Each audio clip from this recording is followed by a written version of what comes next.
Welcome, everyone. This is Murdoch McAllister speaking. Welcome to the Oceans and Fisheries Quantitative Seminar. And today we have Erin Rechisky giving a talk, and Carl Walters, her PhD supervisor, will introduce her. Yeah, it's a real pleasure to introduce Erin. I first met her in the early 2000s. I was working at the Moat Marine Lab in Florida, and Erin came by. She was doing some work with people at the Moat Lab, and she came by to introduce herself and to ask about possible graduate opportunities at UBC. She described her background, and I was just amazed. She's done things ranging from taking care of sick baby seals and sea lions to a whole lot of really neat research in the Caribbean on dive surveys and on shark movement and biology and on turtle censuses and things like that. And I'm thinking, whoa, this girl's got, and she's an amazing, yeah. So I'm looking at her and I think, there's no way I'm ever going to take this kook as a grad student because there's no way that she's got good judgment. And who in the world would leave the Caribbean to go to bloody cold Canada and work? Anyway, when she did apply, I accepted her and never regretted it. She did a wonderful job on her doctoral research on fish movement tracking. And I guess she'll talk a little bit about this methodology that she used during her thesis. She finished at UBC PhD in 2010 and went immediately to work for David Welch at Kintama Research and has been kind of the main person doing a whole lot of acoustic and other tagging programs she'll be discussing with you. Yeah, I guess the only other thing I could say is if you look, Murdoch sent me her recent CV, and if you look at that CV, it looks better than the CV of most university faculty members who've been out and finished their PhD for 10 years. Amazing publications and work experience and so on. So Erin, take it away. Thank you very much, Carl. And thank you, Murdoch, for inviting me. I wish that I was there in person with everybody, but it is what it is. So I will not be talking about any telemetry studies today. This is this. Ah, nuts. I was just muted. Could everybody hear me? Okay, we're good. Okay. So I'm not talking about the acoustic tracking work. This is a synthesis of the coast-wide decline and survival of West Coast Chinook salmon based on primarily coded wire tags and also some pit tag work. But before I move on to the study, I want to acknowledge my co-authors and colleagues at Kintama, David Welch, who is the first author of the study, and also Eswia Porter, who is our senior data analyst. And both of them are tuning in today. The funding was provided by the Bonneville Power Administration. And just note that at the bottom of this slide, I've got the full citation for the paper, and you can access it through the link that I've provided. So I want to start off with a little bit of a quiz. If we were all together in the room, I would ask you to shout out, what do you think, what am I showing here in these plots from a paper published by Greg Reggiaroni and colleagues a few years ago. So you may or may not be surprised that this is the abundance of Chinook salmon in Alaska and British Columbia, and also in Western Alaska. So it's these types of trends, and also trends that we've seen in our region too, in the Strait of Georgia and in Puget Sound. It's these declining trends that prompted us, inspired us to set out to collate all of the smolt to adult survival rates for Chinook salmon along in the Pacific Northwest. Now, we also have trends in the Columbia River that do look similar in general to the trends that we're seeing. However, this plot here gives a little bit of hope. This is the adult spring Chinook counted at Bonneville Dam. And you can see the orange line here is spring Chinook salmon. So low abundance, but there's been a bit of an uptick in the recent past couple of decades for the spring Chinook. And then for all Chinook total, there's been definitely a nice uptick here, but some recent declines in the past couple of years. So this is a good time to talk about the different, briefly talk about the life history of Chinook salmon. They're generally put into two categories where we have fall Chinook salmon. The adults migrate upstream in the fall. Their young go to sea the following spring, and so they spend more time in the ocean. So they're referred to many different ways. Whereas spring Chinook migrate into the rivers in the spring, and their young go to sea or spend an extra year in fresh water, go to sea as what's called yearlings, and so those are referred to as stream type Chinook. And throughout the presentation, I will be using fall and sub-yearling interchangeably and spring and yearling interchangeably.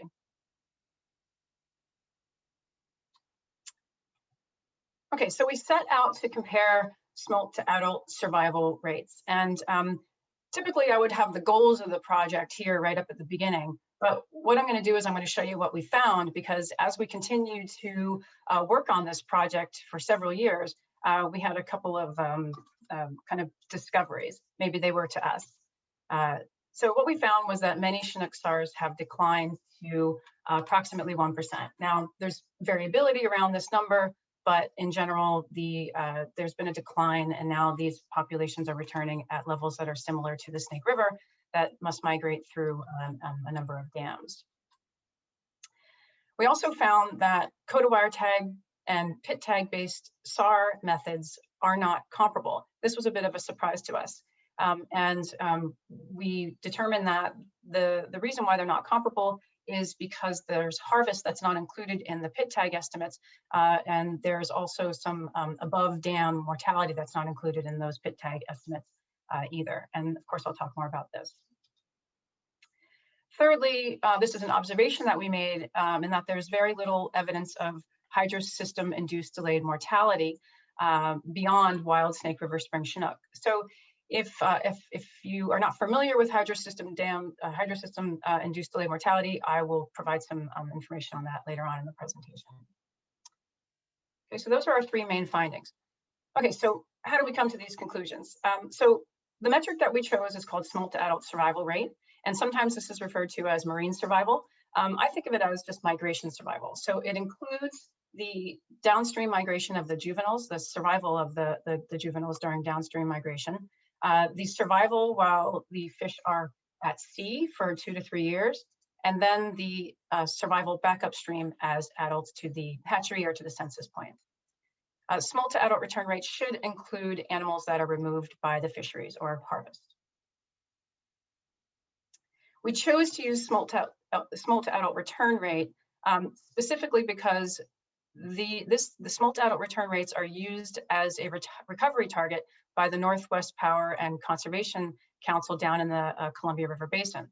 And these estimates of SAR include juvenile and adult survival through this 8-dam hydropower system. So you can see that there are many dams in the Columbia River Basin.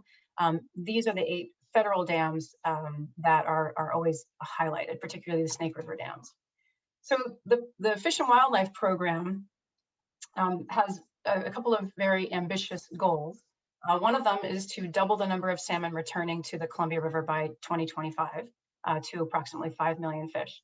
The other goal is to increase the SARs to the 2 to 6% range for endangered species listed populations in the Columbia and Snake Rivers.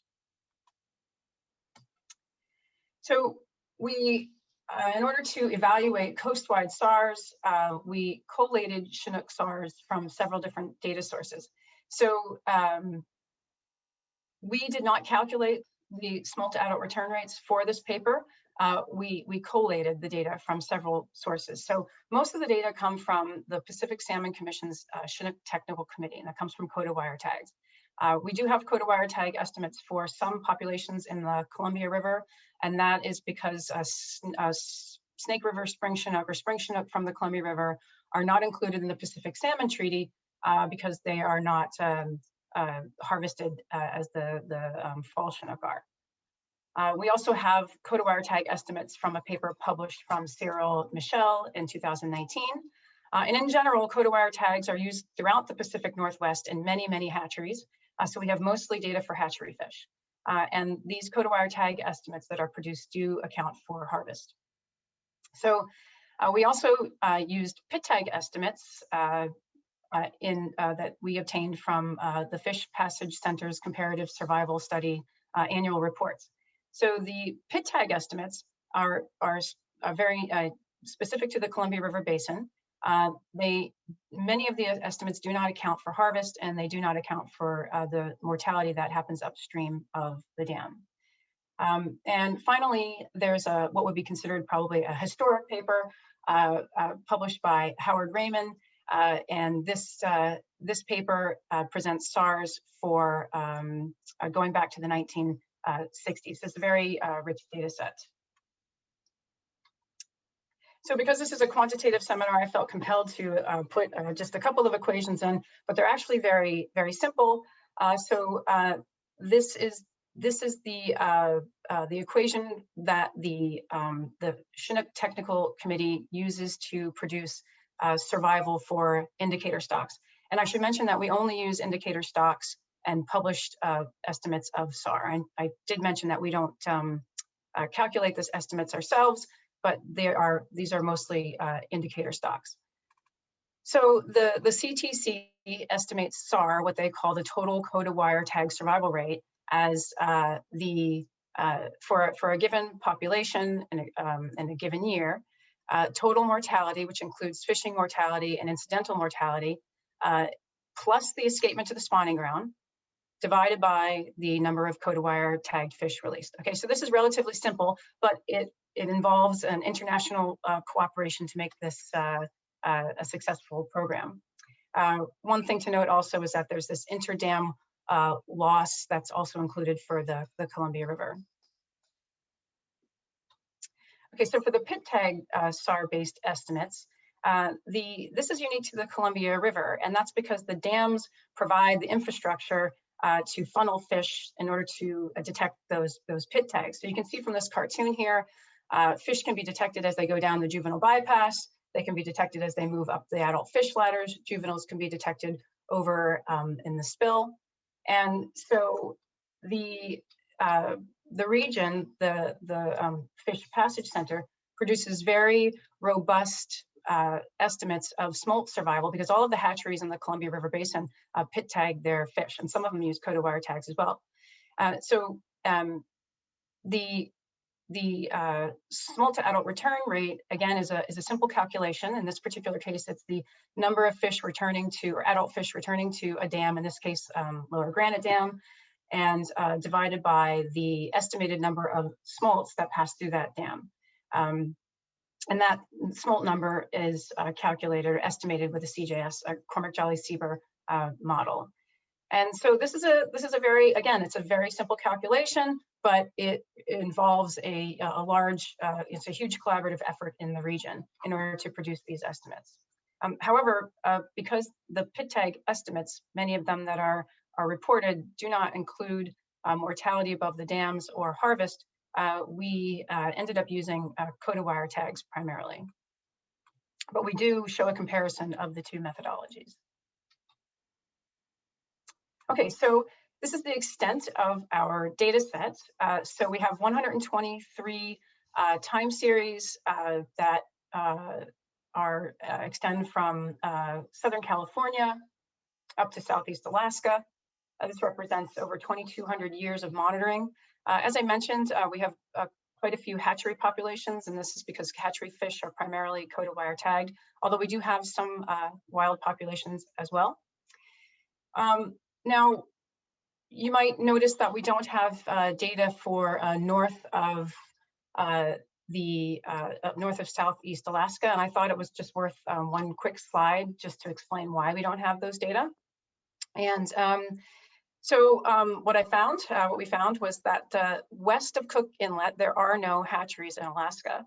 So there are fewer hatcheries in general.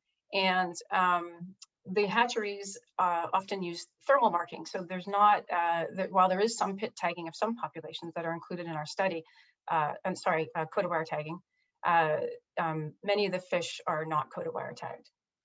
However, I did want to show that even though we don't have smolt adult survival data, this is the anomaly of the run size.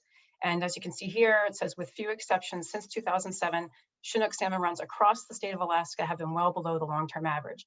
So we don't have data for some of the populations that are shown here, but there has been a bit of a, even a state of emergency declared, or a crisis declared in Alaska several years ago with these declining abundances.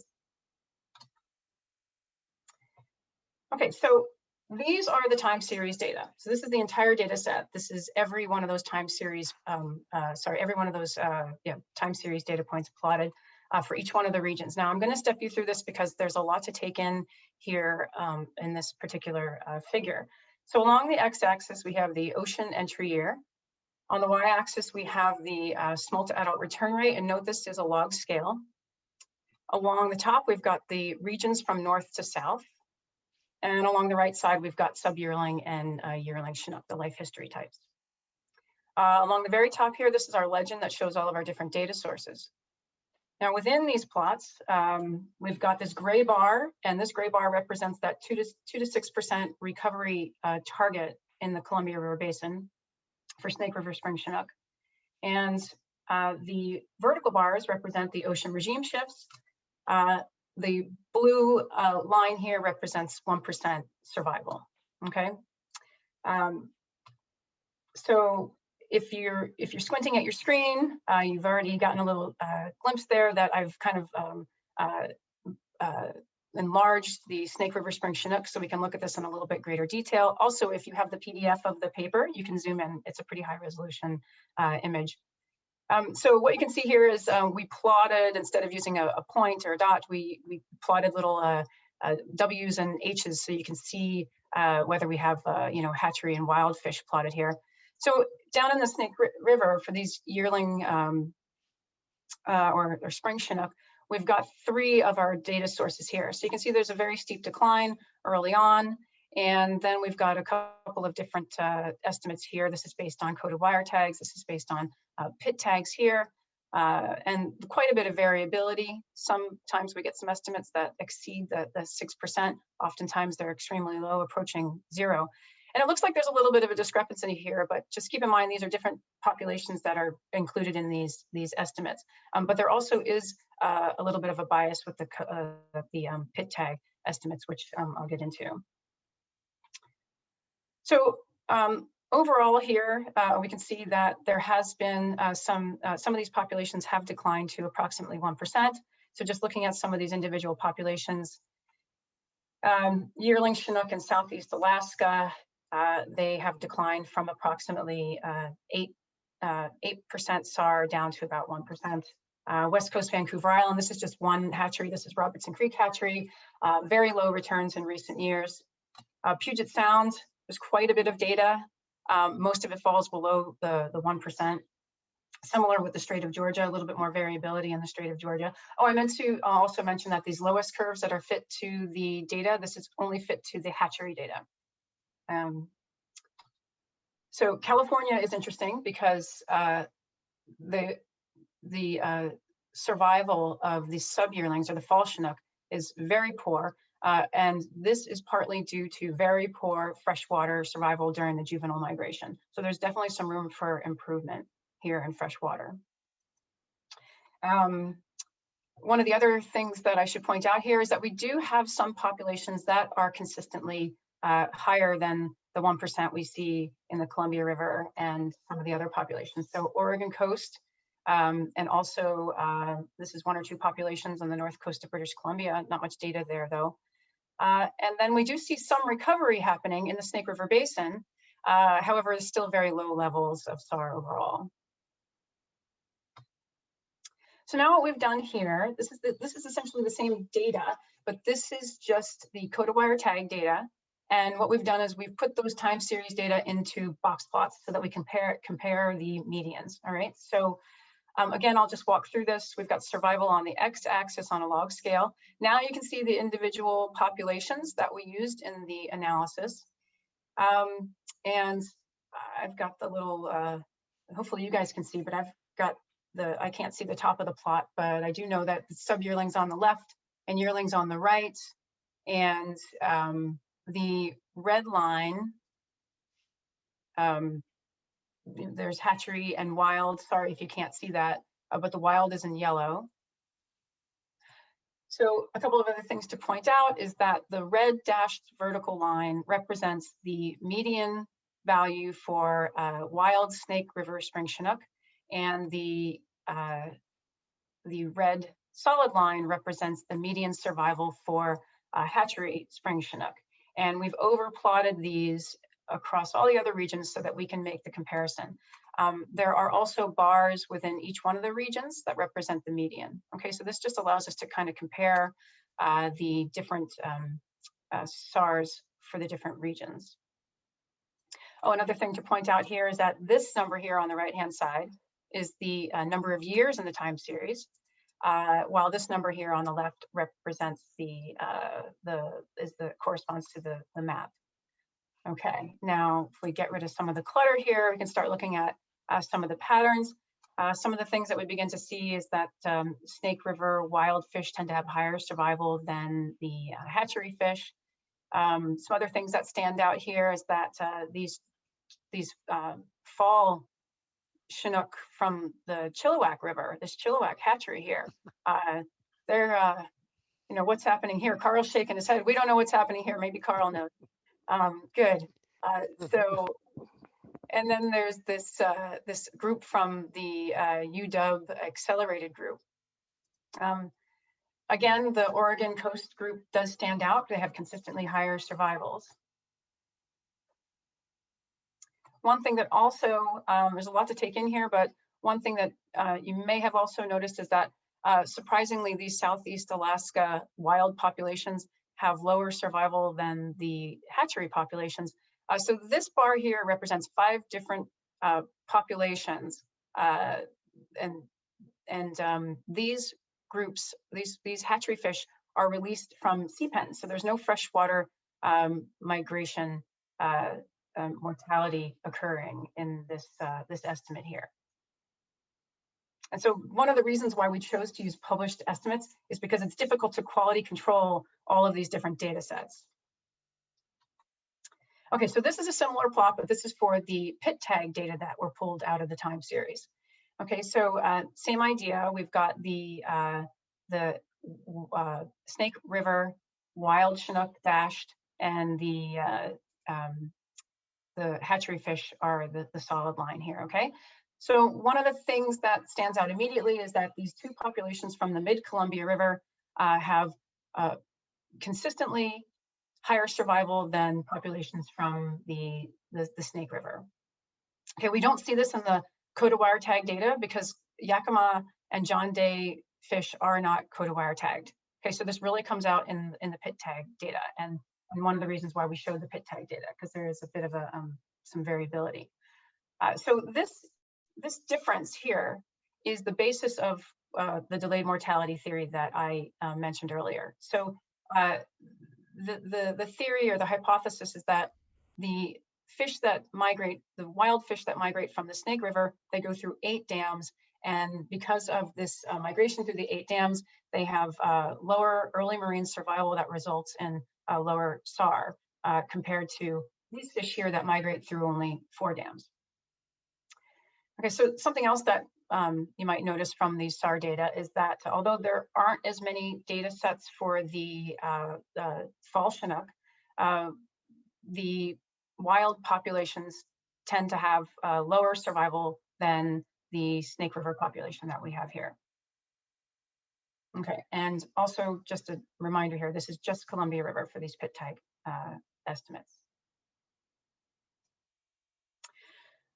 Okay, so now what we've done to compare the Snake River region to all of the other regions, we've taken the time series data and we've plotted them so they're relative to the Snake River. So this is kind of like looking at one of those anomaly plots that I showed for the abundance of Alaska Chinook salmon. So the red dashed line represents the survival, 1% survival of Snake River Chinook salmon. So I've got sub-yearlings on the left and yearlings on the right. And So just to look a little bit more carefully here as an example, you can see here that in the Strait of Georgia for fall Chinook or sub-yearlings, the survival of fall Chinook was approximately, I'm not sure what that is, but let's say maybe 8 times higher than the Columbia River fall Chinook in the 1980s. But that survival has decreased for sub-yearlings in the Strait of Georgia and increased somewhat in the Columbia River, so that now the return rates of Strait of Georgia fall Chinook is about half of what we see for Columbia River. Another interesting observation came out of plotting the data in this way, and that is that this is the yearlings for Southeast Alaska. Now, I mentioned before that these hatchery data, the solid black line here, these hatchery data represent 5 different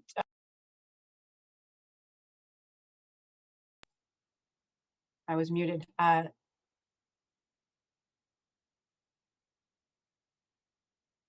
I hope that you all can hear me. Give me a nod, Carl. Can you hear me? Okay, thanks. I had a message I was muted. So what you can see here is that for these hatchery populations that do not have, that are released from sea pens, their survival has declined over the years. Okay, so now our goal in this paper was to really look at the current state of the smolt to adult return rates along the Pacific Northwest. So what we did was we took the 5 final years of the time series, and we compared those across the regions. So again, we took those time series data just for the last 5 years, and we put them into a box plot. And we did this again, it's normalized to the Snake River. So the Snake River is represented by that dashed line, and we bootstrapped to produce confidence intervals so that we could statistically compare this 5-year survival, current survival. And note that this is primarily a hatchery comparison.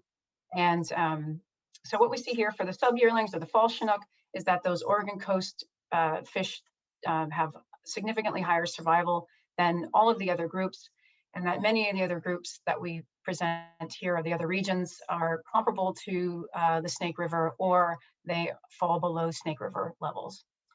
For the yearling populations here, you can see that there's a little bit more variability in California and in Southeast Alaska and North Coast of British Columbia. There's significantly higher smolt to adult return rates relative to the snake. And then all these populations, Strait of Georgia, Puget Sound, and in the Columbia River Basin are quite similar. Okay, so that concludes the first results. So I'll quickly go through the last couple of results that I've already mentioned. We spent several years working on this project and collating these data, and what we found to our surprise is that code-wire tag and pit tag based estimates are not comparable. So to take a closer look at this, we plotted pit tag survival estimates and code-wire tag survival estimates for populations that had both of the data types. So as I mentioned before, some of the hatcheries will use both pit tags and code-wire tags.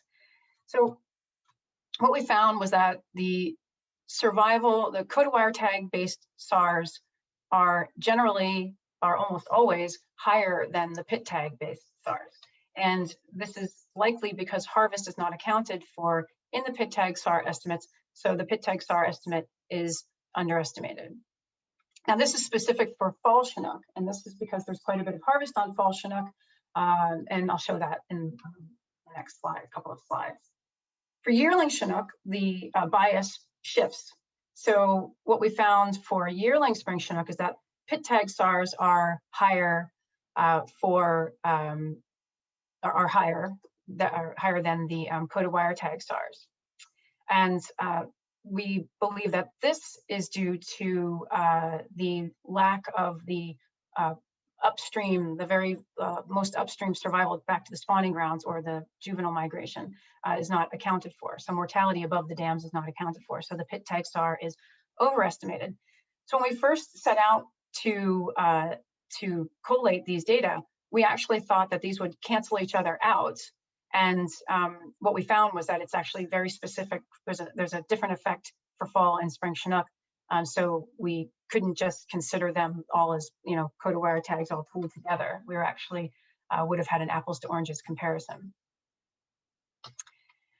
So this is the lack of harvest in the pit tag estimates is important because it's an abundance-based management scheme. So when there's more fish, there are more fish harvested. When there's fewer fish are harvested. And as you can see here, the Columbia River, this is just fall Chinook, Columbia River fall Chinook, they account for a significant amount of the harvest. The Columbia is shown in yellow. Okay, so to take a closer look at this, we plotted the harvest rates for populations in the Columbia for which we could find data. And we came to, we realized that not only is a harvest very high for some populations, but it's also very variable within years, within each year. So you couldn't just apply an overall harvest rate. It would have to be population specific. Now, the axis on, I should have said that the axis on the right-hand side, of the second y-axis has the harvest rate. The harvest rate multiplier is on the left-hand side. And what this harvest rate multiplier means is that if harvest rate is not included in a SAR estimate, the SAR estimate would need to be inflated by the amount that's on the the left-hand side. So if you have a harvest rate of 20%, the SAR would need to be inflated by 1.25%. Okay, so this is this has some consequences. Okay, so I don't know if you can see the very top of the screen, but it says coated wire tag deficiencies. It would be remiss of me not to mention that the coated wire tag program is not perfect, and it also has deficiencies. So there's some questions about the representatives of the indicator stocks. Do the indicator stocks represent the wild populations? There's variability in the sampling across the fisheries. There's also questions about how well the escapement is monitored. So, dead pitch up at the spawning grounds or snorkel counts, brood stock take and returns back to the hatcheries. There's also the effect of mark selective fisheries, and those may bias the estimates of survival. However, the coated wire tag estimates are the only data available for this type of a continental scale comparison at this time. Okay, so now I want to move on to our third result, which is delayed mortality. So delayed mortality is the term is exclusively used for wild Snake River spring Chinook. And as I mentioned earlier, it's because of this persistent difference in the survival of Snake River spring Chinook compared to, that go through 8 dams, compared to these 2 mid-Columbia populations that go through only 4 dams. Note that the left-hand panel is coated wire tag, pit tag SARs, and the left is coated wire tag. So when we're looking at the pit tag SARs, you can see that this mid-Columbia does have much higher survival than the Snake River spring Chinook. But if we look over here at the sub-yearlings, we do not see for the sub-yearlings an effect or this delayed mortality for hatchery or wild populations. Now, there aren't many years of data here, and there are a few populations in which to compare. But still, even with this preliminary set here, we can see that there's not, the Snake River populations do not have lower survival than the mid-Columbia. And now if we move over here to the coded-wire tag data set, again, this is predominantly hatchery fish. So the comparisons can only be made across the hatchery groupings. But even when we compare those groups, we don't see evidence of any delayed mortality of hatchery fish. So we ask ourselves, well, why wouldn't the hatchery fish, or why wouldn't sub-yearling or fall Chinook also suffer from delayed mortality? So just some implications and conclusions here, just to kind of recap our findings. So many of the Chinook SARs have declined to around 1% with some variability around that. We write in the paper that it's difficult to argue for a major role of regional factors in causing the decline. And just for an example, the survival of Snake River Spring Chinook to the most seaward dam, Bonneville Dam, is approximately 50%. So if you just do some, and the SAR, the smolt adult return rate for that group is about 1%. So if you just do some simple math, you can find that even if you double the smolt survival down to Bonneville Dam, if you increase it to 100%, you can only increase SAR to 2%, which is just getting into that recovery goal. So there's got to be some improvement in other areas of the life history, and we feel that there should be more of an emphasis on marine survival. We found that the coded-wire tag and pit tag based SAR methods are not comparable. This was a bit of a surprise to us. And in our paper, we call for a systematic review by the funding agencies to assess consistency and comparability of the SAR data generated. So there's room for improvement in the coded-wire tag based estimates and also the pit tag based estimates. And I won't go into that here, but excluding harvest from pit tag estimates has some implications, because if there's an increase, if there are improvements in juvenile survival, which are meant to increase SAR, but there's no harvest included in the pit tag based estimates, then you won't be able to actually see those improvements if there's harvest occurring. This is particularly for fall Chinook, but it does affect the spring Chinook as well because there is harvest in the river. Okay, and lastly, we found that there's little evidence of hydrosystem-induced delayed mortality. And in the paper, we say that we do not question that dams cause mortality and that they cause mortality during the construction of the dams, but there's been billions of dollars spent on recovery of salmon in the Columbia River, and there has been a bit of an improvement, as I've shown. And so we urge biologists to consider all of the available data when evaluating delayed mortality. And so just kind of lastly, I just kind of want to look more broadly at the entire West Coast region. Many of these estimates do fall below 1%. 1% isn't some kind of a magic number. It's just the what we're seeing in the Columbia River, and many populations have declined to this level. Note that this is on a log scale, so this decline, is actually quite steep for some of these populations. And there's many reasons why mortality occurs. Everyone has their favorite culprits. Marine mammal predation, dams, salmon farms, competition, food availability, disease. So there's any number of things that are causing these declines. But probably one of the greatest challenges that we face is global warming and rising sea surface temperatures. This is going to exacerbate many of the effects that we're already seeing. So we have our work cut out for us, but if we fail, then I guess there's always pink salmon.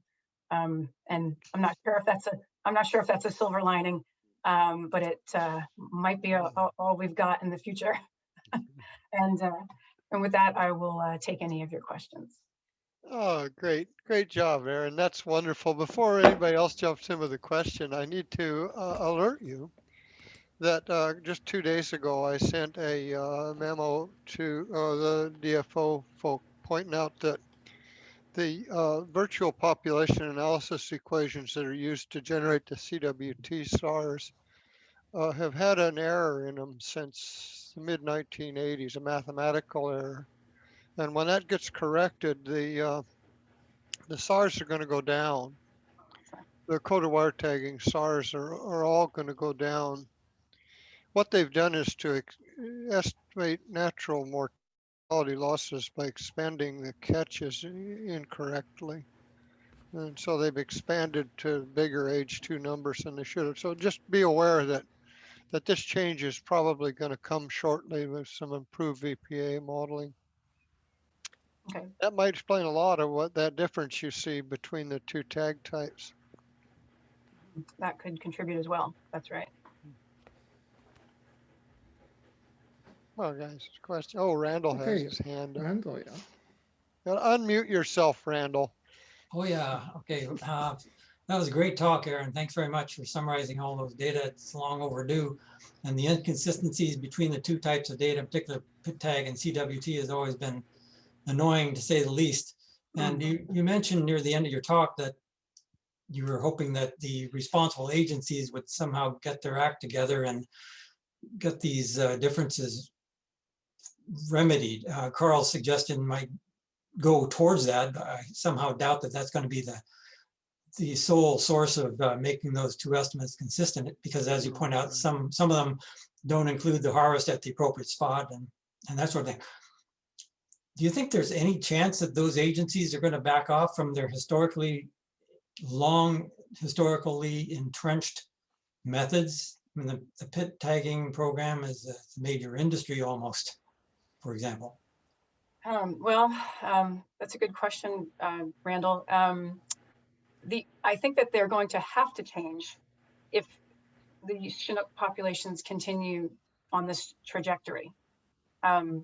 And I think that people will demand that there's a change, or they should demand that there's a change to the methodology in order to better quantify the SARs. And I know that for the coded wire tag based estimates, there's been a push to use use genetics instead of the CWTs. For the pit tag survival analyses, I mean, the infrastructure in the Columbia River is, it's remarkable, really, and the survival of the juveniles is very robust. And if they could somehow incorporate pit tag scanning in the fisheries, then they would be able to incorporate harvest for the individual populations. I don't think it's a huge leap, although it could be argued that maybe the whole system just needs to be revolutionized. So I do hope that there is change before we see another tenfold decline in survival. That's an interesting point there at the end, because of course the groundfish fisheries have gone to electronic monitoring years ago. So I don't see why they couldn't do what you just suggested there. Yeah. And I thought earlier about what we've seen in the pharmaceutical industry this past year, developing these vaccines and rapid testing in order to address the pandemic. And if I think that if there was really a high standard, then we could probably achieve some better estimates. Increasing the survival rates, though, in the ocean, that's going to be a greater challenge. Sure. Thank you. Mm-hmm. So, Thank you. Erin, along those lines, why is Oregon different? I don't know, Billy. There's so many populations in the analysis in our time series. They do have a shorter freshwater migration that could contribute to it. I don't know if they're just inherently different with higher survival, like those the Yakima and the John Day populations in the mid Columbia. And then I'm not certain, but if anybody does know, then that would be valuable information. Well, they got harbor seals too down there. Yeah. And they've increased from around 3,000 in the 70s up to 10 to 12,000 now. So that's about 3 to 4 times increase. Mm-hmm. Yeah. Willie, it's David Welch. Can you hear me? And I'll make a comment. I can hear you, David. Yep. Yeah. The point that we made in the paper actually to the questions you just said. One, we actually called on the funding agencies, the funders, to push the review through of the tagging programs that are used for survival, because the people doing the survival estimation year to year are obviously going to be resistant to changing anything. But there are these sort of large scale differences that have just been missed. People have carried forward these programs without really thinking about the broader perspective. Everybody's just focused on their own particular population. So we actually said the funders should drive that review as opposed to the fundees. Enough said on that. The question about Oregon's really interesting. At least some of the Oregon Chinook populations are local residents. They seem to stay off Oregon. And we're just preparing a rebuttal to some criticism of our paper that was generated down in Columbia. But in that, we were comparing California survival with the Columbia. And it's quite interesting. California survival is actually, the SAR survival is higher than in the Columbia. But the freshwater survival down the Sacramento River is only a couple of percent, whereas it's 50% in the Columbia River. So that means that the marine phase survival has to be higher for the California fish than for the Columbia, a lot. So we think that what might be happening is that those stocks, well, the California stocks we know stay off California and up into Oregon, as opposed to migrating a long ways north. So one possibility that fits the pattern is that the local residents that stay south in Oregon and in California actually have better marine survival.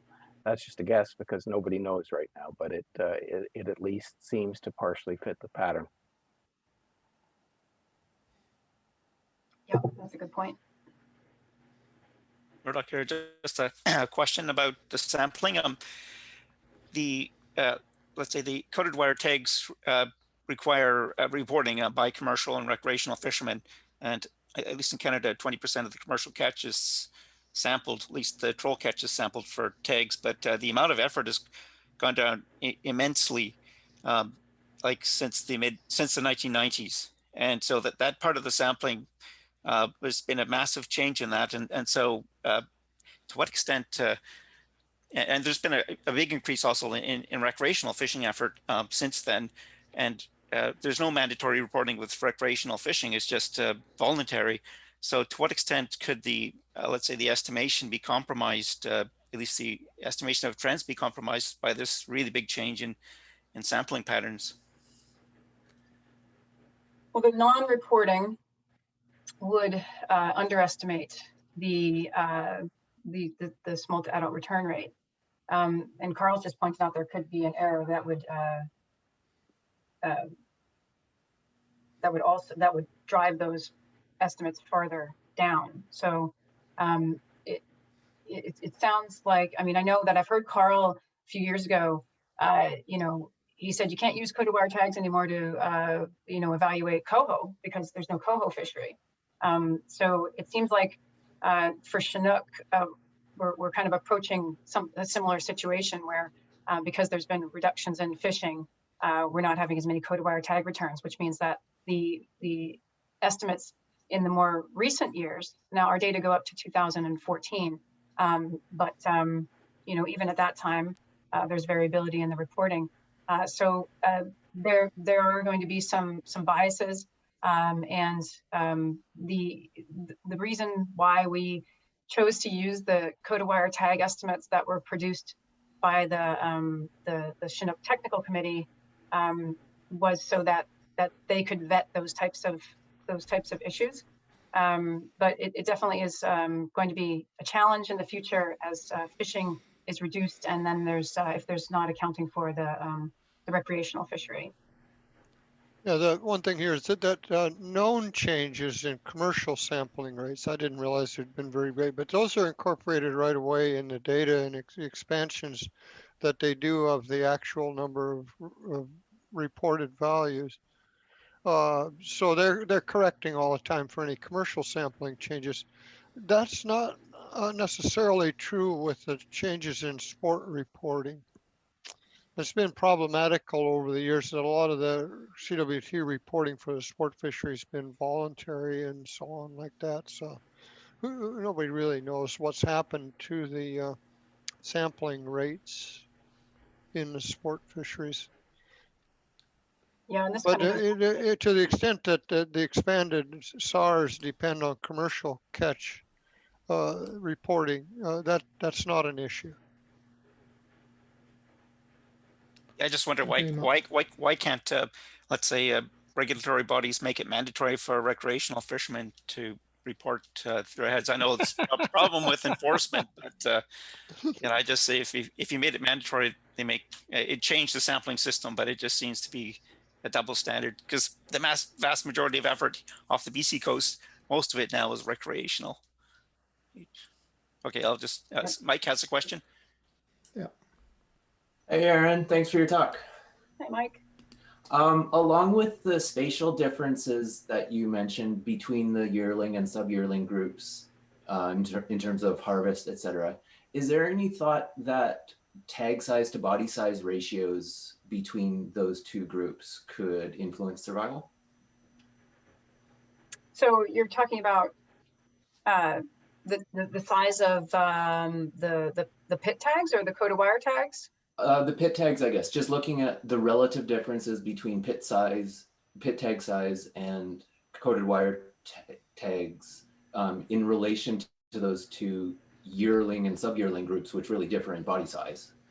Could the ratio of the pit tags to their group's body size have a different influence on survival?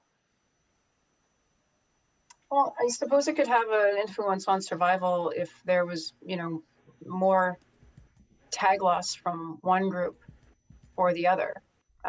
So if sub-yearlings are tagged at a smaller size than the yearlings, perhaps there could be more tag loss. I'm not certain of that, but then that would potentially bias the estimates for of fall Chinook and spring Chinook. What do you think? I don't know. I can't remember off the top of my head what the baseline tag-related mortality rate for pit tags would be. It's been a while since I looked at that kind of thing. But I'm just wondering if, sub-yearlings are quite a bit smaller than yearlings, if the same size pit tag in them could have a stronger survival impact, even if, the tag-related mortality is pretty low in the low percentages. Yeah, that difference could still explain the switching that you saw between those age groups. Yeah, I mean, the tag-related mortality is low in both groups. I guess it maybe would be a question of tag loss. Okay. So I'm David not quite Welch here. I know in the Columbia, they sort of use a rule of thumb not to use a pit tag in a salmon smolt less than about 6 centimeters for implantation. Now, whether, above that, there are these sort of differential effects. There could be some, but one of the really interesting things is the sub-yearlings, the fall Chinook, have these quite extensive and heavy harvests on them, but they go to sea at a smaller size, at a younger age, spend longer in the ocean, have higher harvest rates, and yet their overall adult returns from back to the dams is as good or better than the yearlings. So there's something fundamentally different in the survival of yearlings. There's spring Chinook in the ocean. They just have fundamentally lower survival than the sub-yearlings, and it's the opposite of what you'd expect based on just the basic biology.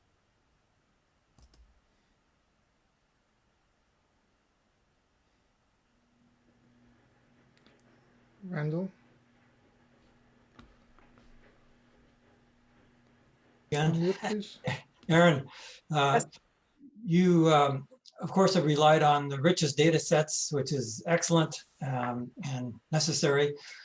You're probably aware that Bridget Dorner and Matt Catalano and I published a paper in 2018 that looked at 24 wild Chinook salmon stocks using the best estimates available to us for wild population adult per spawner productivity measures. Right. And I'm wondering how your results compare with ours in several senses. One is that we found that there is some tendency for shared productivity trends, time trends, associated with the North Pacific gyre oscillation as an index of ocean conditions, but perhaps more importantly and directly to your results, because you didn't look at oceanographic measures, is that we found that the productivity of separate populations have also become more synchronous. Productivity trends, that is to say, have become more synchronous in recent years, similar to what's been found for sockeye and pinks. Have you looked at that aspect of it at all, the synchrony? No, I don't think we actually looked at the synchrony of it. I think that I'm just kind of looking at the time series, the plot off to my right here, and we did not look at the synchrony. No, that was not included. That's something that could be done with these data. So one thing that I did want to mention was that all of the data that we collated are online. So anyone could take the data and do the type of analysis that you have just raised. And it would be really interesting to see that. So, you know, now this data set that we have, this 123 different time series, you know, it excludes quite a few of the estimates that are out there, right? We chose the indicator populations from the CTC as the base for our coded wire tag estimates. So there are more data out there. Just have to be careful about, you know, quality control and, you know, how those estimates are actually made.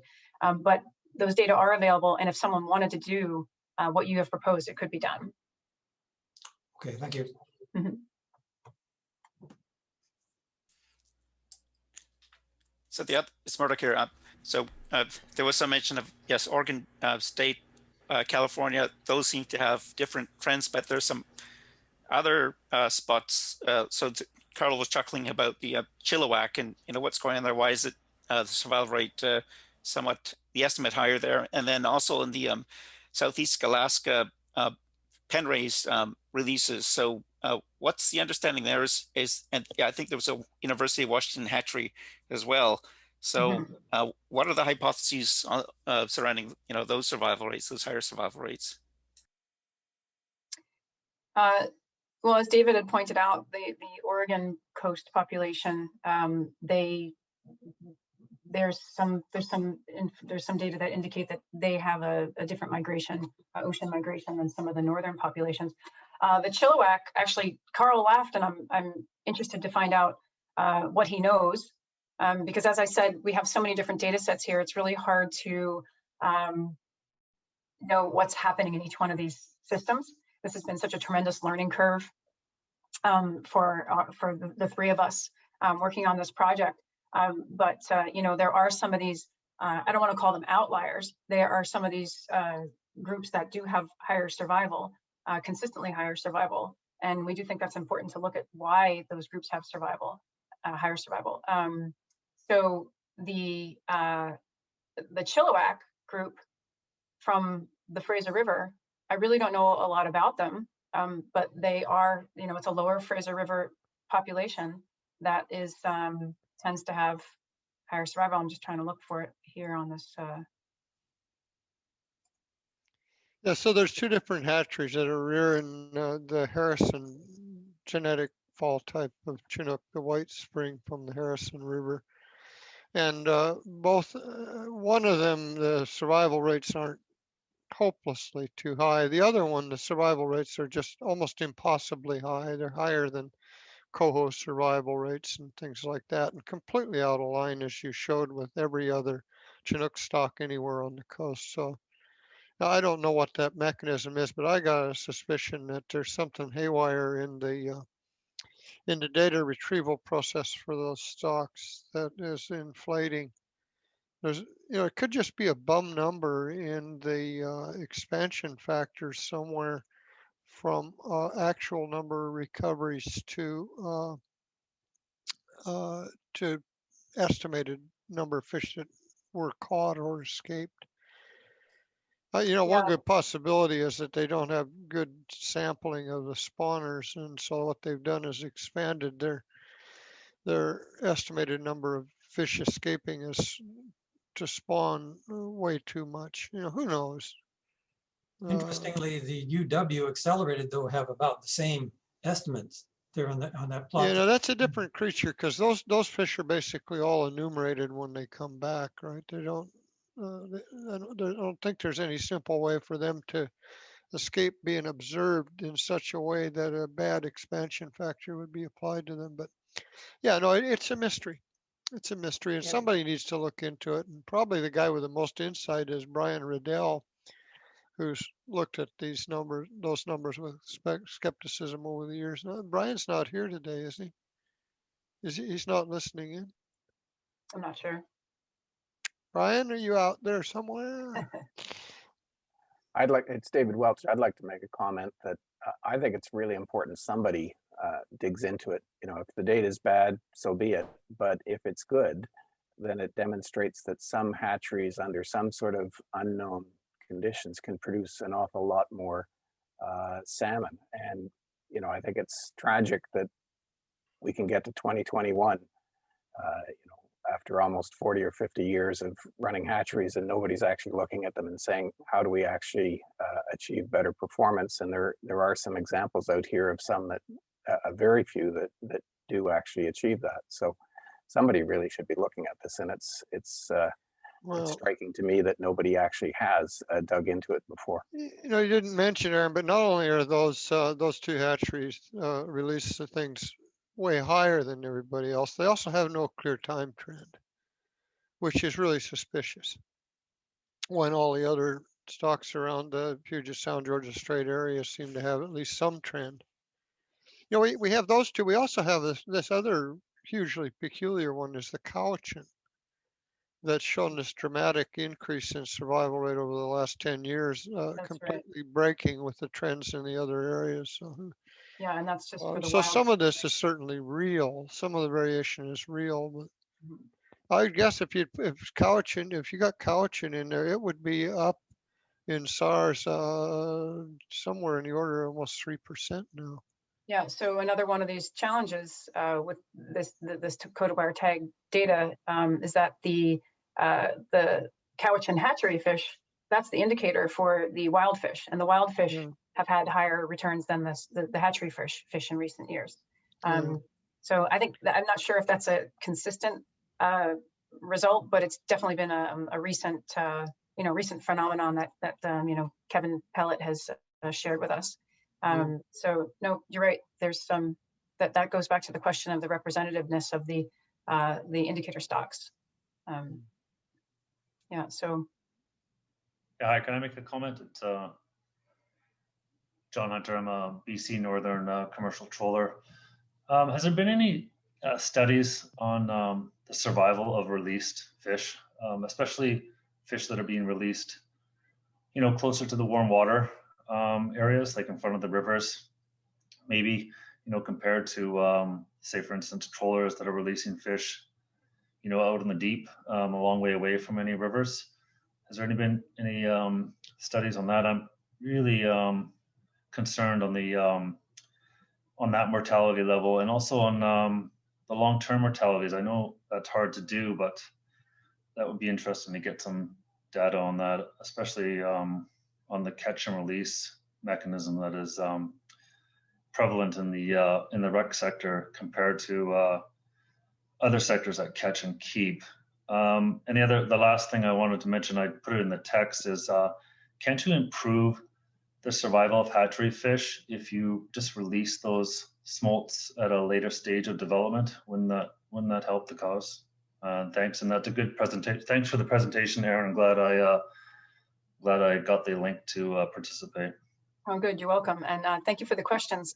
So, in the coded wire tag based estimate of total survival, there is an incidental mortality component, and so I I am not the one, I don't do these, we didn't calculate these estimates, but there is, there is, and I'm not sure if you guys can actually see my screen, but there is incidental mortality that is accounted for. I don't know, again, how it's accounted for in all of the various fisheries, but they do have different categories that they try to quantify in order to account for incidental mortality. And I think that's what you were referring to. The second question about releasing, you know, can we release hatchery fish at a bigger size? So, you know, there's many hundreds of hatcheries in the Pacific Northwest, and there's been many, probably, you know, many hundreds, if not more, experimental releases. And so it's in some cases, it seems to be effective to release the fish at a larger size, but in other cases, when fish, what they find in the Columbia River and in some other areas, if fish are released, grown very quickly, released at a larger size, there's a higher number of jacks, jacks that return, and mini jacks as well. So there have been many experiments conducted, and there's been a range of results, but there hasn't been one really solid, consistent,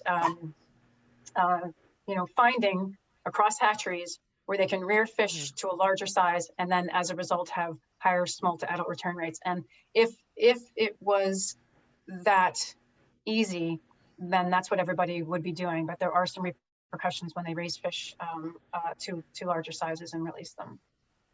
So it's a very good question.